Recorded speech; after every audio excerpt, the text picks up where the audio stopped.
Hartford? What's up, everybody? Welcome to the Big Six Podcast, CBS Sports Daily NFL Podcast. I'm Will Brinson. I'm your host. It is Monday, July 31st. No, it's August 1st. Dang it. August 1st. If you were listening to the podcast, because that's when the podcast is released, the following day after we record it live on YouTube. So if you're watching on YouTube, it is Friday, July 29th. Happy Fishes in Raleigh Day. Oh, in Raleigh, because you mentioned Hartford as a possible destination. Has that already happened? They played Hartford already, yeah. They played Hartford, then they played Jones Beach twice, and then now they're Dang it, I missed it again. Maybe next year will be the year that I make it. And then they'll play Meriwether Post Pavilion up in Maryland on Saturday and Sunday. Let me ask you something. Why do you need to see this band more than once a year? Not you in particular, but Fish folks in general. Like, what's the allure? What are you not getting the first time around? Well, so that's the good mailbag question. Great mailbag question from Ryan, from Angry old man P. Ryan Wilson _07. It's like Syracuse. He gave a 3-star review. He still got 3. Come on now. 1-star review. He still got on the mailbag. And by the way, if you're watching on YouTube live with us, feel free to, if you got a mailbag question, feel free to drop something in the chat. We'll happily answer it, of course. So the allure of Fish is that they don't play the same set list. Like if it were a band like, so have you ever gone to a concert and been angry? A Fish show? Like upset with the songs that were chosen? No, but like, all right. So like, the Black Keys. Yeah, of course. I actually don't mind the Black Keys. Yeah, the Black Keys are good, but like I went and saw them, and it was good, but it was like they play the same songs every single night. This goes to the hipster conversation you and I were having prior to the show. And why didn't we get live during that? You don't want to go to a show where you actually know the songs going to be played. You want to go to some obscure show where you can say you heard some song that's been buried in some album that was released 15 years ago is what I'm hearing. Is that right? No. They don't like, so like, for instance, whatever they played. So Wednesday was their last concert. Wednesday, they have a day off, drive down on Thursday, spend Thursday night, get up and play Friday. The songs that they played on Wednesday, none of those songs we played on Friday. In fact, Fish famously did, and we're really kickstarting people's Mondays with this raucous Fish discussion. But Fish famously played a 13-night run at Madison Square Garden called the Baker's Dozen, and they didn't. Clever. They didn't. Each night had a different donut theme, and all the songs were related to. So, for instance, we went to Chocolate Donut Night, and they played what's the song? Is it Chocolate Rain? Purple Rain. No, they didn't play Purple Rain. They played Chocolate Rain. Yeah. Yeah, you sound like a real fan here. No. I was trying to make sure I had the song right. It's not a Fish song. It's the first time they ever played it. It's a Tay Zonde song. If you check it out, you'll know what I'm talking about. Yeah, I'll get right on it. Anyway, they played 13 straight shows and never repeated a song in 13 straight nights, which is pretty crazy. All right, but again, you could be going on the night where they don't play any of the songs that you like. But I guess if you're a Fish fan, you like every song. But like, yeah, I mean that is true. You could. Are there Fish songs that you don't like? That is correct. Sim. Tay Zonde's Absurd, Chocolate Rain. Yeah, there are a couple songs I don't like, of course. Couple. All right, here's my real question. Would you rather? Would you rather? Let's get this thing started. By the way, still talking about snakes around these parts. Good. I don't think this one's going to have quite the traction because it's pretty graphic and it just I'm looking quickly, so I didn't pick a great one, but this feels like one that will be a topic of discussion, even if it might make you wince. As a man, would you rather crap a softball or pee a marble? That seems wildly inappropriate. It does say warning on the front of the book, so that's one of the warnings, I'm sure. You're really digging deep in there. That's actually just middle of the book too, so I don't know if it gets better or worse as you go forward or backwards. I don't. I've heard that passing a kidney stone is the most right. A fate worse than death. I don't know how you pass the equivalent.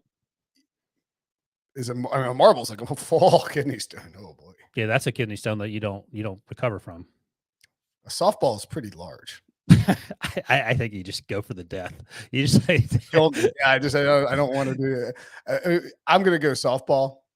I don't even know like what the right. There's no even nothing to think about here. It just does not. And look, I don't want to like. I mean, I'm going softball just because I value one side of. I mean, I value one section of the body more than the other. So I'm going softball. Right. You value your peeper.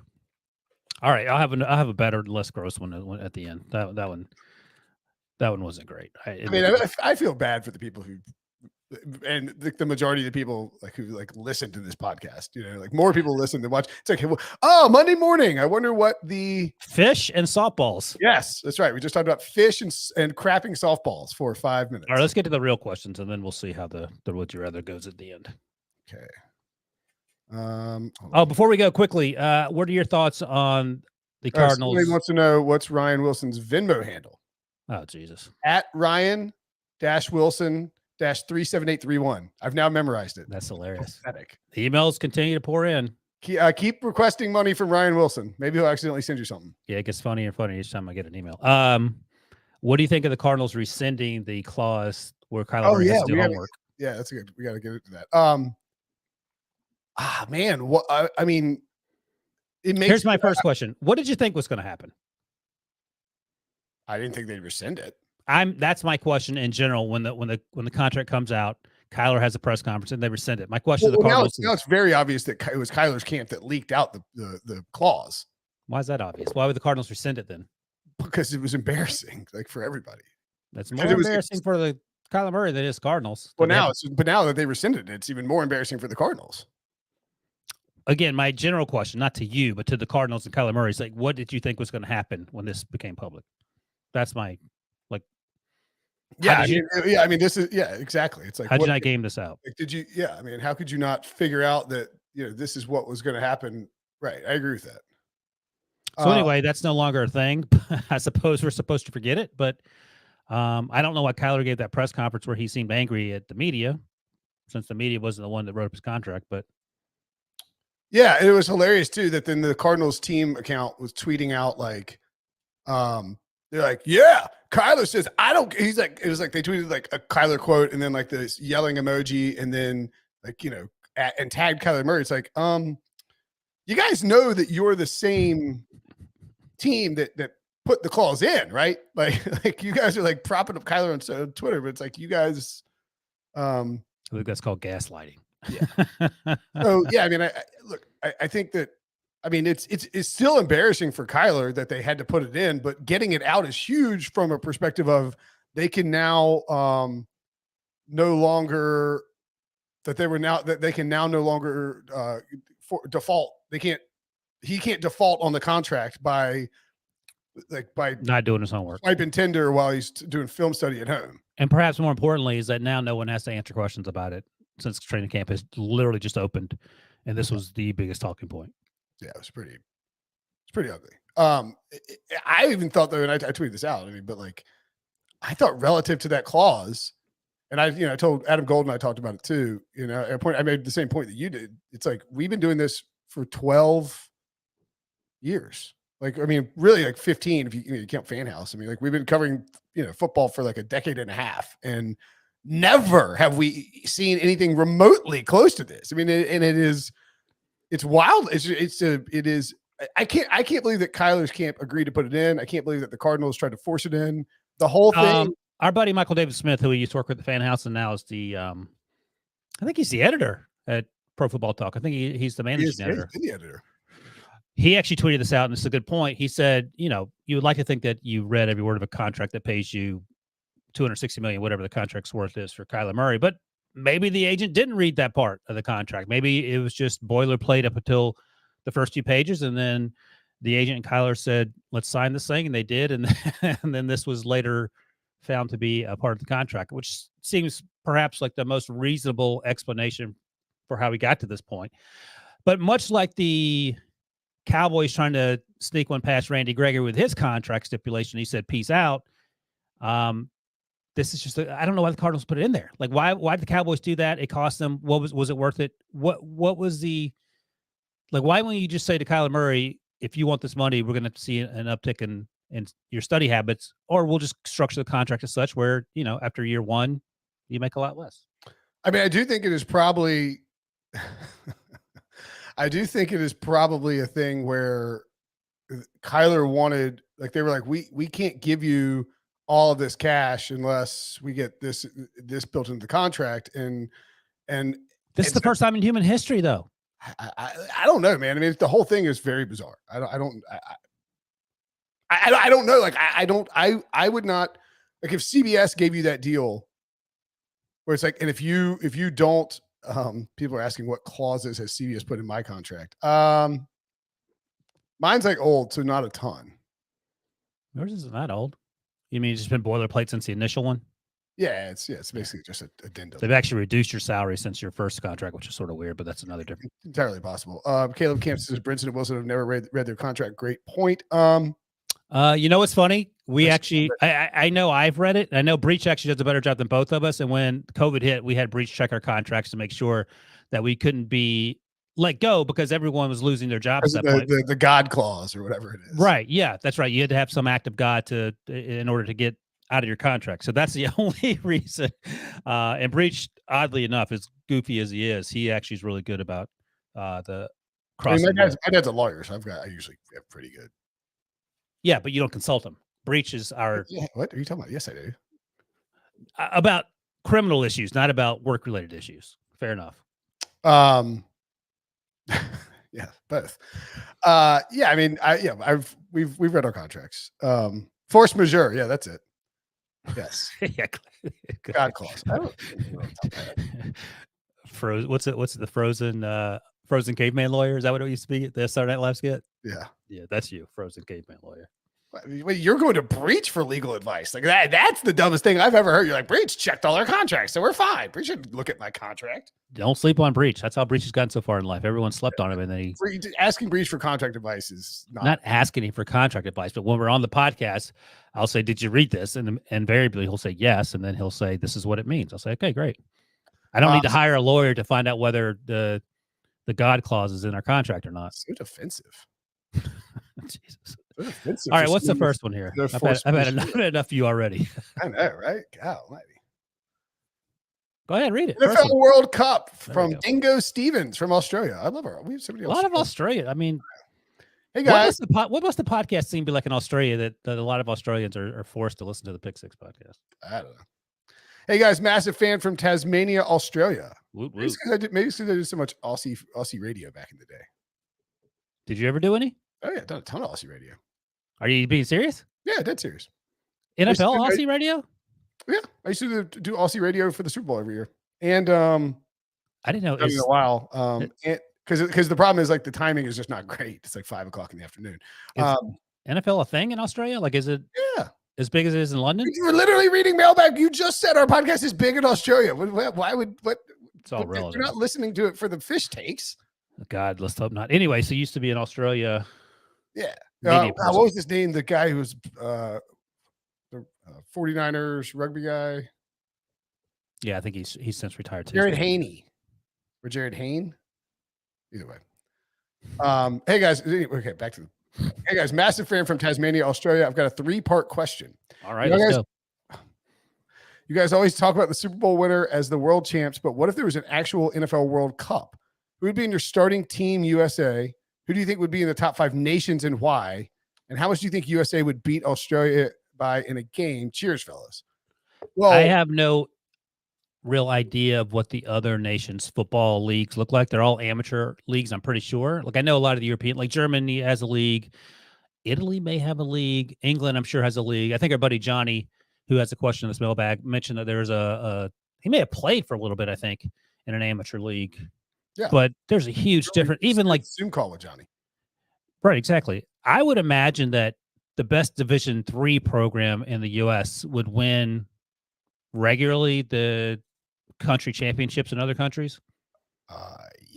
Yeah. I mean, like, well, I mean, it's American football. Like, that's why the USA sucks at soccer. USA doesn't suck at soccer, but that's been I don't mean that we suck at. I just no. Like, my point has been 100-year chance to catch up, and then the last 20 years. But like, When's our last World Cup victory?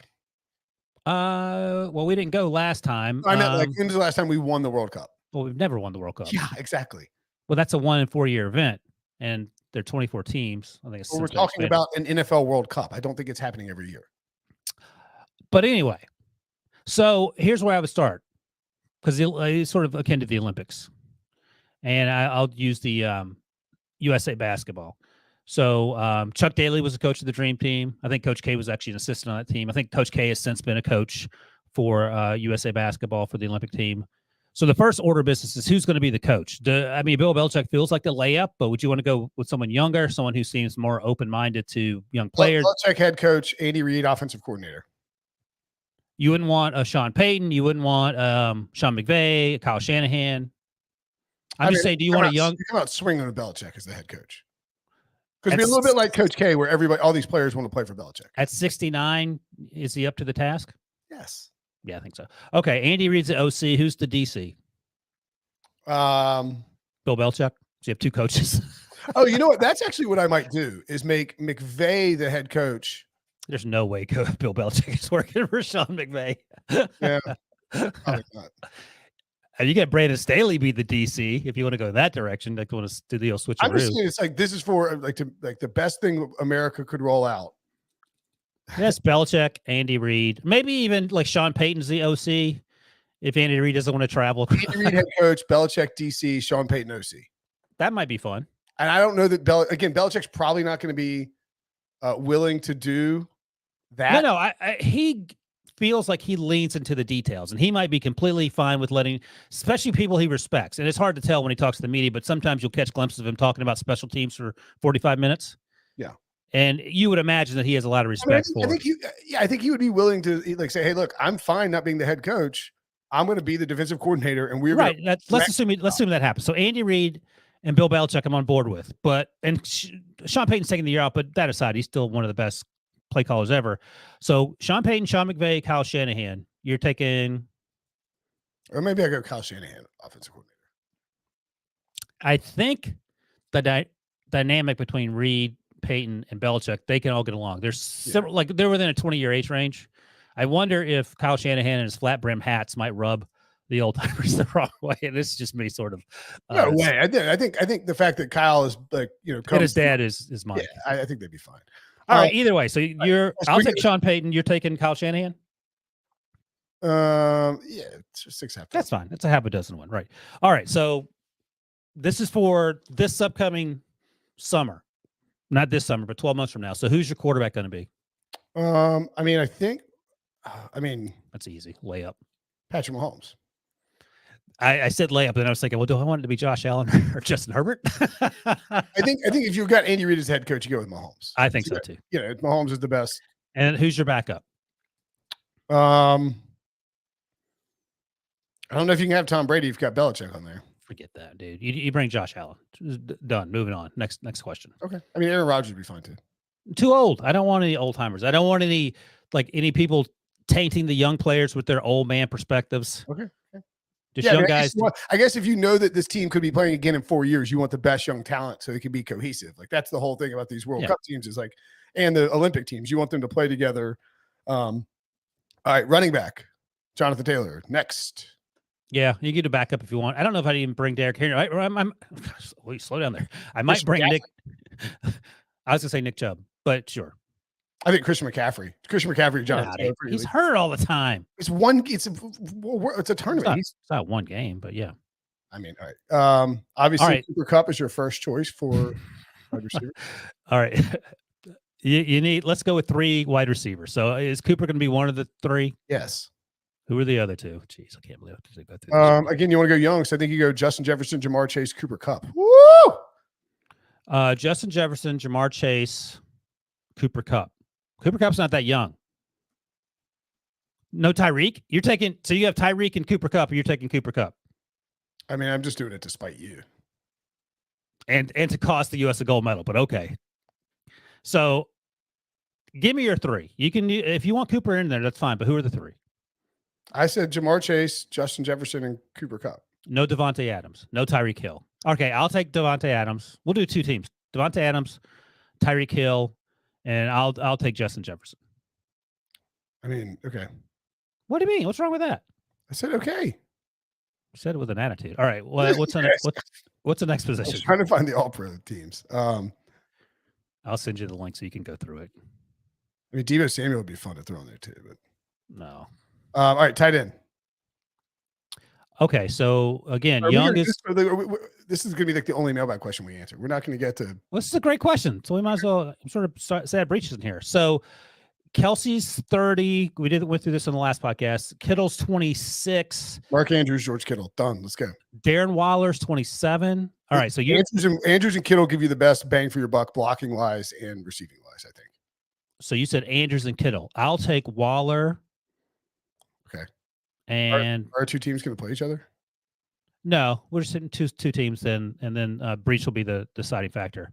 I'll take Waller and Kittle. I'll join Kittle as well. So Waller and Kittle for me. But yeah, you can't go wrong with him. And the only reason Travis Kelce's in there is because he's 30. All right, next position.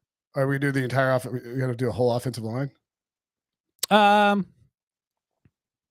go through it quickly. All right, Trent Williams, left tackle, or Tristan Wirfs. Tristan Wirfs plays right tackle. What's that? Doesn't Tristan Wirfs play right tackle? Yes, he does. I don't know what I'm talking about. I was literally just reading off the all-pro list. Sorry, Rashaan, Slater, and Trent Williams. Is Trent Williams still the best? How old is he these days? He's older. I don't care. I'm taking Trent Williams. Okay. And then Quentin Nelson. Who's the other? Let's see. Quentin Nelson, Zach Martin. Yeah, these are harder because honestly, we don't sit there and stare at offensive linemen. Let's see. Creed Center. Humphrey. Creed Humphrey, Corey Linsley is good. We're just looking at the all-pro list, but yeah. I mean, Creed Humphrey too. Like you get the cohesion with Mahomes. I think is very important. All right. Let's go edge rusher. We'll do 3. Okay. Wait. Okay. We're just gonna do the left side of the offensive line. Who are you gonna have? I see what you're saying. We'll just do 2. Yeah. That's fine. We don't. Yeah, Tristan Wirfs and whoever else you want to add. It's fine. We're not. Wirfs, Lane Johnson. Yeah. Done. Okay. Right. So 3 edge rushers. Oh. So I'll start while you get the list up. TJ Watt's going to be 1. No one disagrees with that. So 2 other ones. Yep. Who you said? TJ? Did you say TJ Watt and who else? I said 2 other ones. So that's the only one that we agree on. I mean, I think you take Myles Garrett.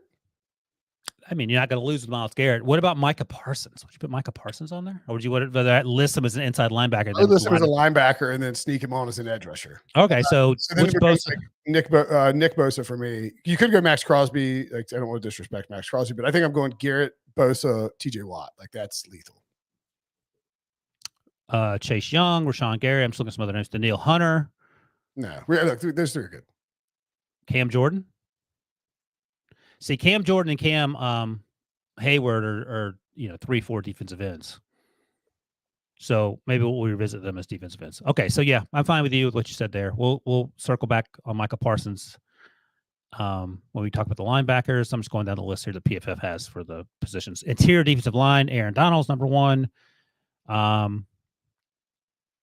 So Chris Jones, Cam Hayward, Kenny Clark, Vita Vea, Jeffrey Simmons. God, there are a lot of good guys here. I know. I think Jeffrey Simmons, and so if we'll do 4 defensive tackles. I think Chris Jones, Jeffrey Simmons, Aaron Donald, Cam Hayward.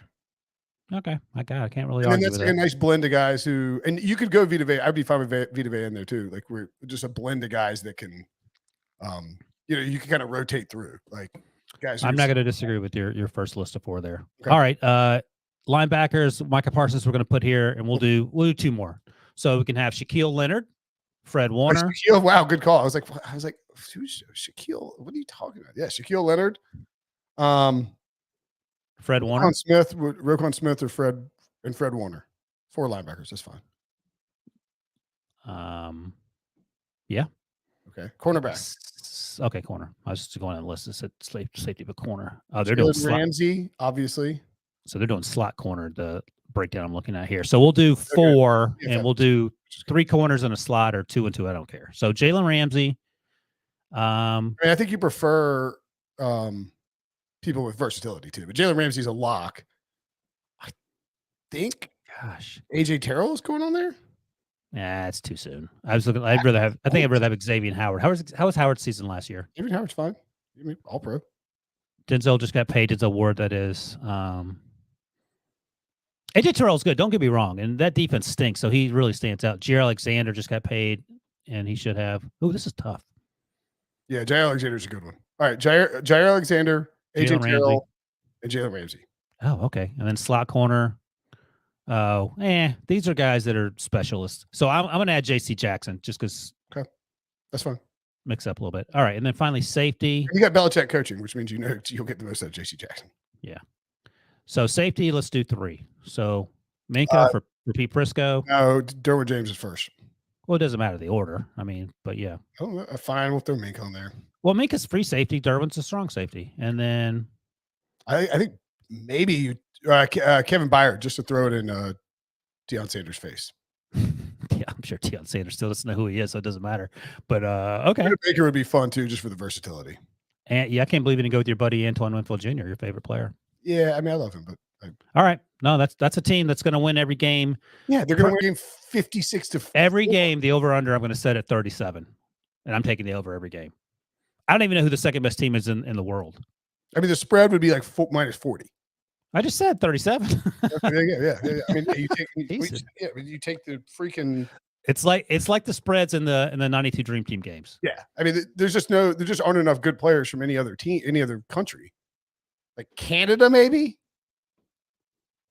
Yeah, now Canada's a good call because there are a lot of good players from Canada, that, like John Mechie, Neville Gallimore, Chase Claypool. That's a good one. Yeah, so that might be the best competition. It would be an absolute bloodbath. I don't know if Mexico plays a lot of football. I'm just thinking about North American teams. It would be.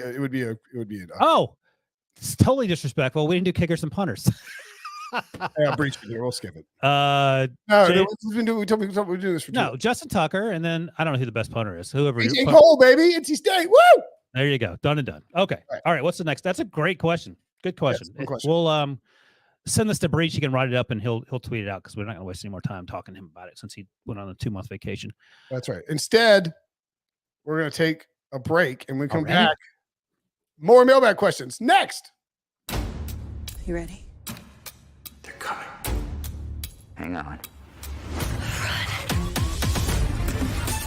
Showtime.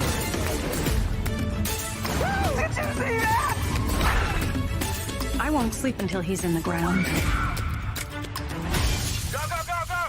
What are you waiting for? I'm jumping out a window! Oh, sorry. Good luck.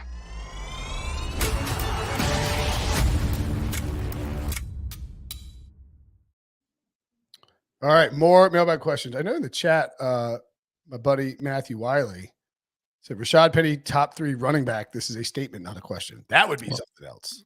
Carson retired. They drafted Ken Walker III, but yeah, I mean, I think there's a decent chance that one of those. Now, the only problem with the Seattle running backs is that it's possible those teams are trailing very frequently, but I do think that never stopped Pete Carroll in the past. Yeah, I mean, I think that's the thing is like the Seahawks. My belief is that the Seahawks are going to muddle games as much as possible. Just turn them into ugly, like unders early on in the season for the Seahawks games are going to be cash. Like if it's anything above like 35, first half unders are going to be layups. Yeah, I mean they're just going to pound the football, eat up as much clock as possible, play a bunch of defense, and try and keep just figure out ways to steal games. I think that that's going to be their formula. We saw it in 2011. And well, I think in 2011, 2010, 2011, that's basically what they did. That's where Russ got there. Is that your point? Russ got there in 2012. Yeah, that's what I'm saying. Okay. Like the non-Russell Wilson Seahawks under Pete Carroll, as the Legion of Boom was getting built up, they that was with DeForest Jackson. Rest in peace. Yeah, that's right. So in 2011, they went 7-9. They allowed 19.7 points per game, which was 7th in the NFL, and they scored 20.1 points per game, which is 20. And then in 2012, before they drafted Russ, do you remember who they signed to that relatively big contract? The quarterback? Yeah, of course, Matt Flynn. I can remember his name, so I'm glad you did. Like the third week of the season, they played the Cardinals, and they won 13-10. All right. Related to that is a question from Pism311 at Twitter. Gino or Drew? That's the question. I think it's going to be Geno for the exact same reason that I just laid out. Like Drew Lock is not the guy you want to trust to manage the game. Drew Lock is the guy you want to play YOLO ball with. And it's funny that I don't even disagree with that, but it's funny that the comparison is with Geno Smith, and Geno Smith is the safer option. Yeah, I think like Geno Smith is like, how old is let's see, I want to say that he's drafted the 2013 class. I'm trying to see. All right, so in 2000 and Tavares Jackson was 28 in 2011. That's wild. I would have guessed. There's no way Geno's 28, right? He could be. He's drafted in 2013, I think. So that would make him 30-ish, 29, 31. 30? He will turn 32 in October. Wow. There you go. So he's been around forever, but still young. Yeah. I mean, I think, it's just like, I think it's going to be Geno. I think they trust Geno enough to like not make massive, to just be cautious, to check down when they need to be a very, very boring quarterback and to steal some wins. Like they did last year. Wins. All right. I don't know what the over-under is for Caesars, but I'm putting it at 6.5. That's probably right. Well, what are you taking? I mean, I don't want to take the over, but I just have this feeling that they're going to like steal wins. I just really do. I know that's dumb. I just feel like they're going to find a way to win 7 games. Sort of like, I know it's crazy and it probably won't happen, but everyone is burying them. It's over under 6, under is minus 130. God Lord. Yeah, I'm going under 6.5. 6 under is tough. Speaking of unders, Chris Joseph in the chat asked NC State over under 8.5 wins. That's something to watch.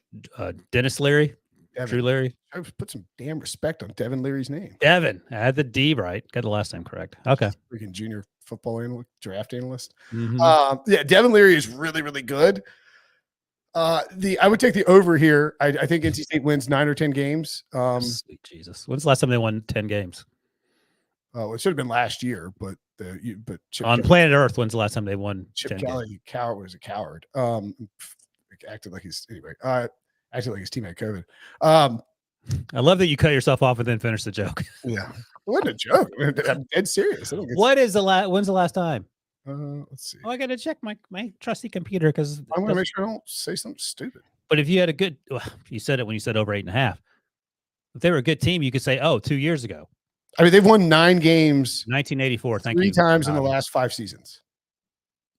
2002 when I was in college. We beat Notre Dame in the Gator Bowl. Won 11 games, 11-3. Oh, you're counting the bowl game victory as a win? Yeah, they count. 02. Finished 12th in the AP poll. That was Phil Rivers. Came into the next year ranked 14th before the season. We're not ranked at the end of the season. Went 8-5. Very, very NC State of us. Yeah. Lost to Wake Forest. Anyway, Chris, the under is in play at 8.5. I would not bet the under. I would bet the over. That's fine. David won 9 games 3 times in the last 5 years. One of the other ones he won 8 games. Speaking of over-unders, Emery Hunt asks, over-under on camp fights when full pads go on Monday. All 32 teams are in session Monday. 33.5. I think I'm going to go under that number, and this is why. I think that the fights don't start happening until players realize they're going to get cut, and they're frustrated, feel like they have to mix things up, perhaps self-motivate, whatever. Okay. So I'm going to go under 33.5. Friend of the program, Emery Hunt, of course, our colleague. I don't know if he likes you, but I think he does like me. Friend of the podcast. Dennis Leary, how dare you? Let's see. Okay, I got lost. Trying to pour some more Topo Chico into my there. Thank you. At 1:42 p.m. on Friday? It's water. It's mineral water. There's no alcohol in it. 0 calorie. I can't see it. 0 calories. Look at this weirdo. Okay. Josh Alvarez asked, who will the Steelers trade for once they see their QBs throw a few passes? Oh, ho, ho! Up high, down hard. I want to say the joke's on Josh, but this is pretty funny. I was reading Mark Caballi, longtime Steelers beat reporter who now writes for The Athletic, who after the first day of practice last week noted that Kenny Pickett, after one session, reminded him a lot of early in his career Mason Rudolph. That was like, oh, sweet That Jesus. was not a compliment, right? No, he wasn't trying to be nasty. He was just saying this is what it reminds me of after one practice, which means very little. But, you prefer to come out like gangbusters and not come out like Mason Rudolph year one. But Mason Rudolph has looked the best in the, I think we're 3 practices in now as we record this podcast in terms of accuracy. So I think Mason Rudolph ends up being the player who gets drafted. I think Mitchell Trubisky ends up starting the season, and I think Kenny Pickett remains on the bench. I hope I'm wrong about Kenny Pickett. He was my 5th rated quarterback, I think, in the draft class. Is that right? I don't see they can't. They are just it's if Trubisky stinks, they just have to go to Kenny Pickett, and then you just have to ride out Kenny Pickett for like 3 years. Not even. We've seen it happen all the time. It's funny this time of year we see all these quarterbacks moving teams, like Baker going to the Sam Darnold Panthers. 2 players drafted in the top 3 who are now terrible by most accounts in terms of expectations. If Kenny Pickett sucks this year and sucks next year, they're going to draft a quarterback or look for one somewhere else. That's just the reality of it. So you have, you probably have 20 starts. And if after 20 starts, and just in general, not in terms of the Steelers, but generally speaking with these young quarterbacks, 20 starts, you have an idea of whether the guy's going to be good or not, and then you go in another direction. I mean, they haven't been willing to move on from Mason Rudolph. Like he's gotten he's a backup. They just felt comfortable. I mean, they kept Landry Jones forever as a backup, but now that Roethlisberger's retired and, chirping every other day on the radio about how he was mistreated, they have bigger concerns. So, yeah, I think that the Mason Rudolph will ironically be the one who gets traded, even though he's so far early on through camp appeared to be the most consistent, which really isn't surprising. He's been there the longest. Mason Rudolph's been the most consistent? For the first 3 days of practice, yes. Give me the under on the freaking Steelers win total. All right. Doubt Mason Rudolph at your own risk. I will happily. Said no one ever. All right, go ahead. What's next? Next up is... Oh, sorry. That was not my fault. Jay John asked, why am I not putting my life savings on Brady MVP, Brady most passing yards, and Brady most touchdowns? # fat running back, # terrible NFC. This is our buddy Johnny, by the way. Oh, what's up, Johnny? Love Johnny. I would say the reason you're not doing that is because it sounds like Ryan Jensen might be out for the season. And that means that the Buccaneers will be replacing with Ali Marpet retiring. And then they lost somebody. They're basically replacing their entire interior offensive line. Shaq Mason they traded for from the Patriots. Yes. Our buddy Stephen O from Sportsline did the math, and if Ryan Jensen's out for a long period of time, I haven't heard anything in terms of the details of you about Ryan Jensen. They're saying they feel the buzz is that they feel very concerned about this. It could be the season. They're hoping it's just a few months. Stephen O's simulation without Ryan Jensen, the win total goes from 10.1 to 10.4 to 10.1. So I mean that's a massive third of a game. Todd Bowles said Ryan Jensen will miss at least a couple of months. Okay. Well, then maybe it's probably not torn if it's just a couple of months, which could be good news. I mean, if he's okay, let's see. Rick Stroud, he will. I mean, a couple of months is a long, long time. Yeah, but it's not 12 months, which is what an ACL would be. He'd miss the entire season. Bucs coach Todd Bowles said Ryan Jensen will miss at least a couple of months, and they will see what the damage is to determine whether he can return at all. I mean, look, I understand what you're saying. That's a very nebulous comment. But again, so Tom Brady's played with. We'll see who the center ends up being, whether they go out and get one or whether it's Robert Hainsey, their second-year player out of Notre Dame. But who else is in the running for MVP? Patrick Mahomes, Josh Allen, Justin Herbert, Aaron Rodgers.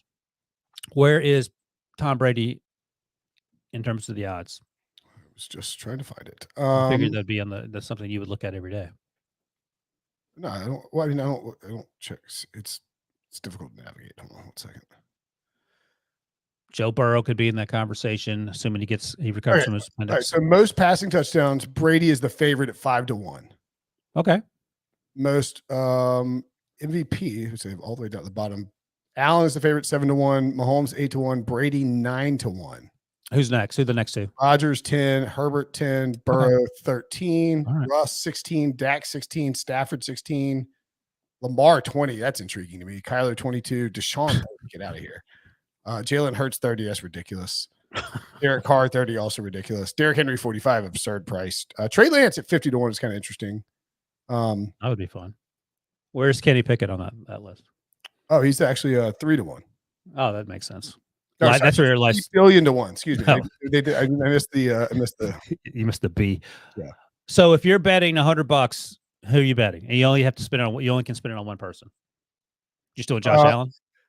No, I mean, I think I do think that Allen is the correct favorite. At 7-1, I'm not putting $100 on that. Like it's just there's just too many different variables about things that can happen. And Aaron Rodgers won last year, right? He won the last 2 years. So it'd be really, really unlikely that Aaron Rodgers would win again. Right. I'm just thinking that Brady, I don't know, like Brady, it just seems like he played really well last year, no doubt about it. The Ryan Jensen thing doesn't concern me as much as it concerns you, but it is clearly a concern. Chris Godwin's coming back from the ACL, so when will he hit 100%? Mike Evans they don't have Gronk. If I'm putting $100 down, Lamar is the answer, I think, at 20-1. I might go Justin Herbert. What's Justin's number? 10-1. Yeah, I think I might go Justin. Although I probably like Lamar a little better. Lamar's won it before, and those voters don't really want to vote for him. What I would like to do is split between Lamar and Trey Lance. Oh, that's good too. Do like 70-30 or something like that. So you're telling Johnny not to put his life savings on Brady MVP. What about most touchdowns? I don't want to bet the favorite on that. I mean, again, like, and the other thing too is like if the NFC is terrible. And I'm not saying Tom Brady can't win. He definitely can. Like the running game doesn't look like it's gonna be awesome in Tampa.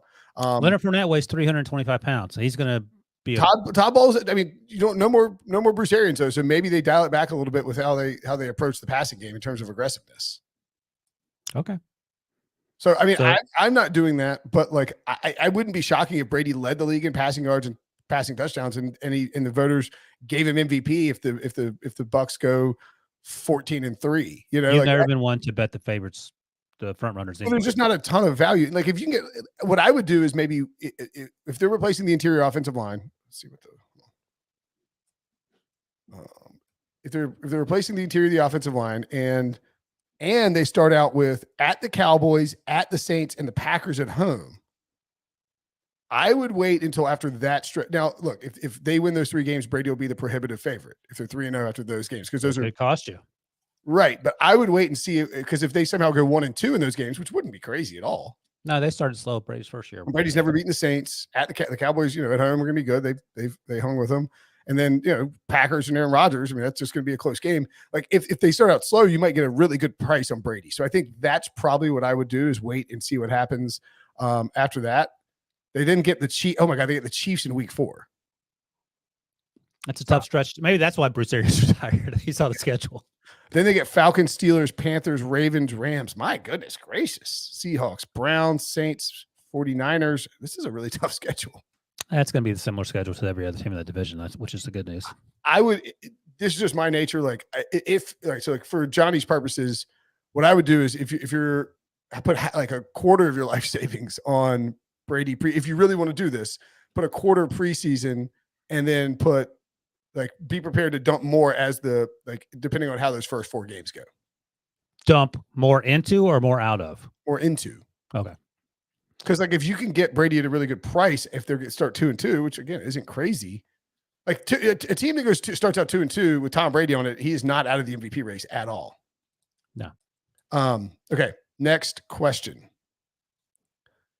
from Dirty Hippie Chris. What camp battles are you keeping a close eye on? For me, it's unclear backfields like the Falcons or Texans. Steelers quarterback. Steelers wide receiver. I mean, obviously the Panthers quarterback, I think is a big one. We talked about this in the previous divisional podcast, but the defensive line is a huge issue across the league, apparently.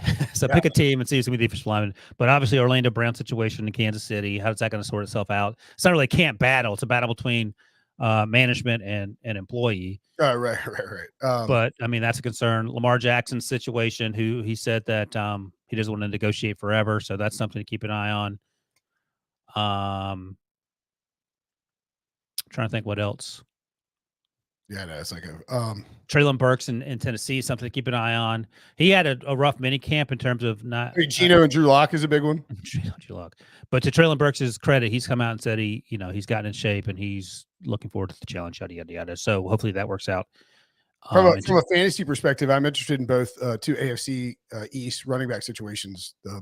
Like Devin Singletary, James Cook, Zach James Cook. Moss, Yep. and then like Mostert, Raheem Mostert, Chase Edmonds, Sony Michel down in Miami as well. Like, what are the Packers wide receivers situation? How does that shake out? Like, that's a big one. Yep. So, I saw a headline. I don't remember where it was from. It may have been actually maybe a CBS headline, but AJ Dillon's going to get more of the workload than Aaron Jones is the bold take. I don't think that's been spoken out loud by anyone in the Packers organization, but that's just something to look out for. How does Christian Kirk and Zay Jones do on the big money deals in Jacksonville? That's another thing to keep an eye out on. Who's going to be the wide receivers in Cleveland after Donovan Peoples-Jones? I think Anthony Schwartz came off the field with an injury yesterday. I don't know what the report is on that, or last week if you're listening to this on Monday. Jarvis, where did Jarvis Landry sign? Do you remember? New Orleans. New Orleans. Okay. I do remember. Oh, yeah. So there are a ton of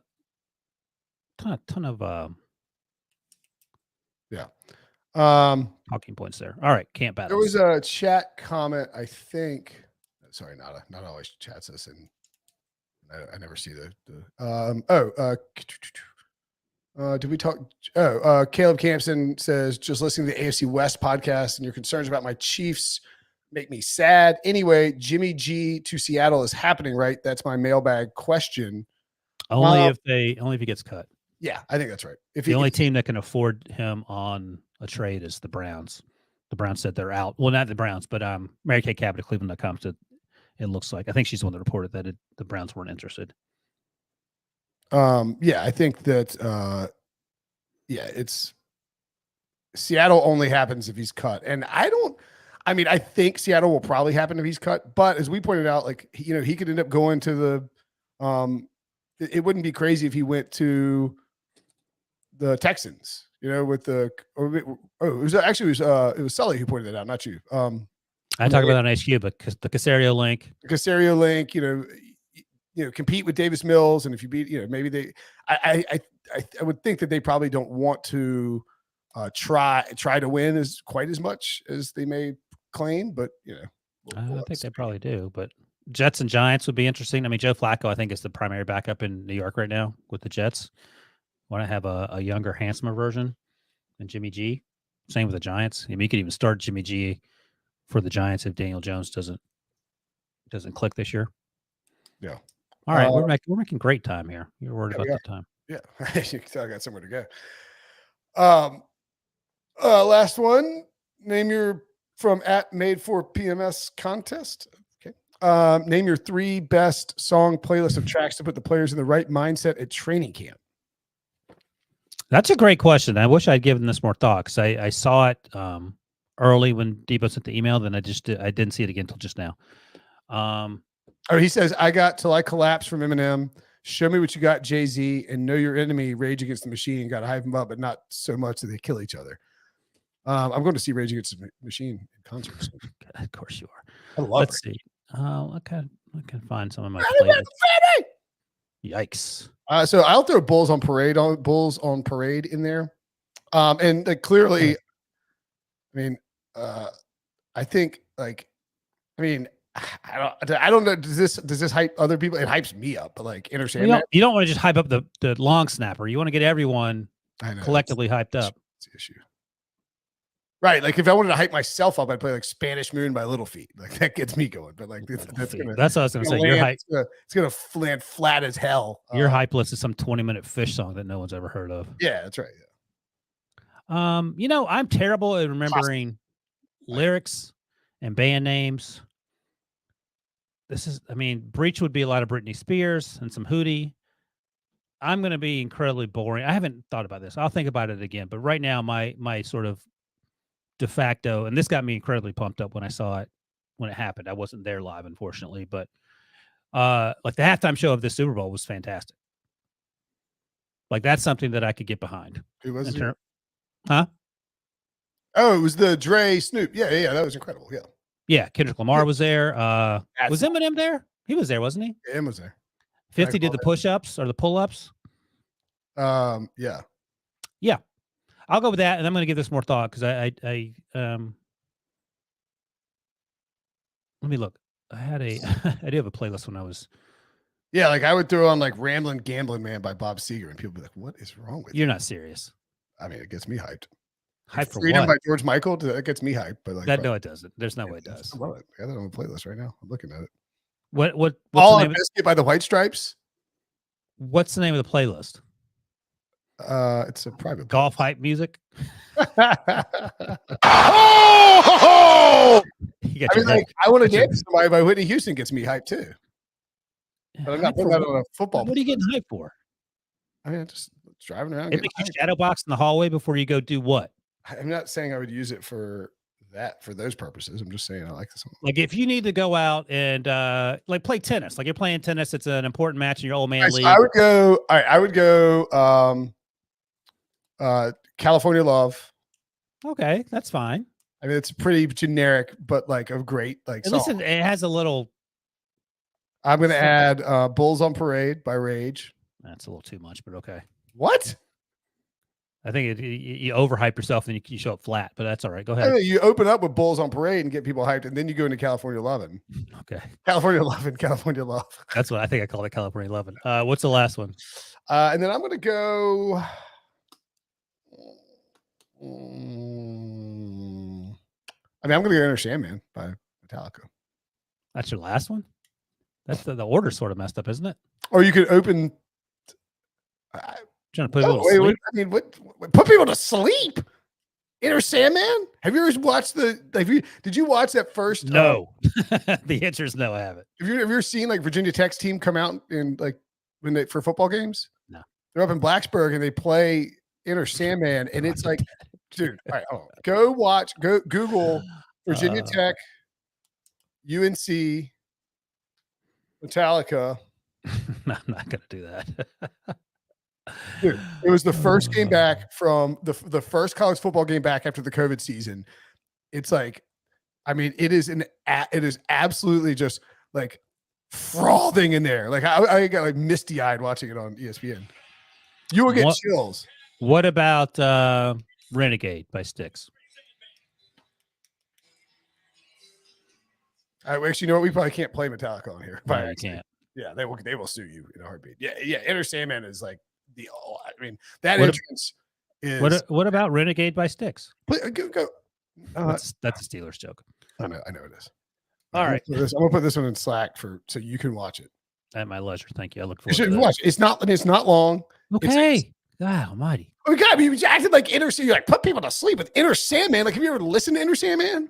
"Inner Sandman" is a sea of white people dancing to Metallica is what I'm seeing. that is what you're seeing.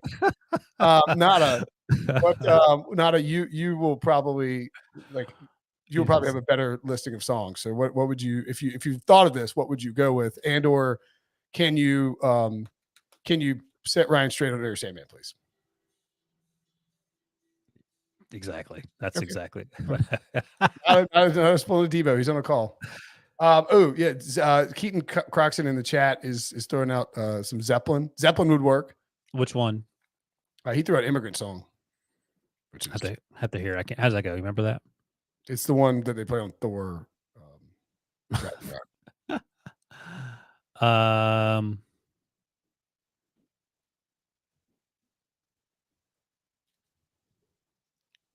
What are you doing? You listening to something else?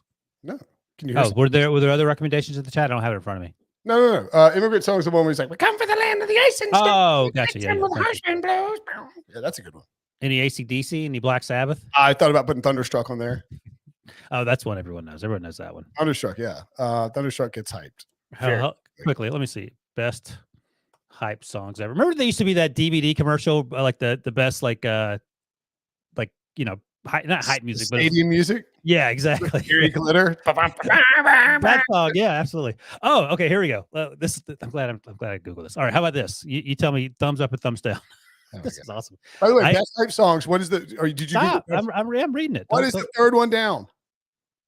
Yeah. We're looking at the same list. Okay, so I actually owned this 45 in 1982. Eye the Tiger. You're not doing either. I don't think it's landing with the. No, Eye the Tiger's not. That you're looking for. But Lose Yourself, I think it makes the cut. Sure, that's fine.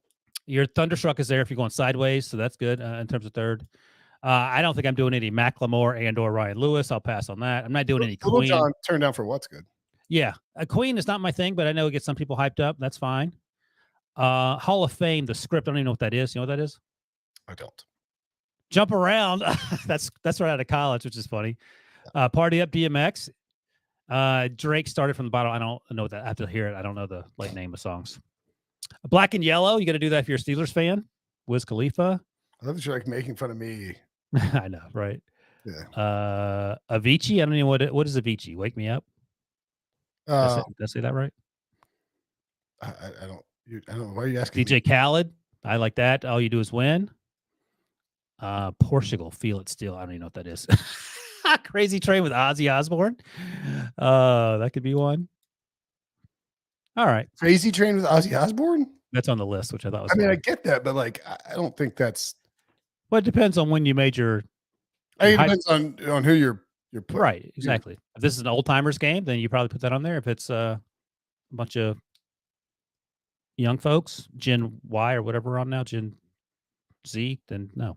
All right. That's it. All right. Good show. Fun show.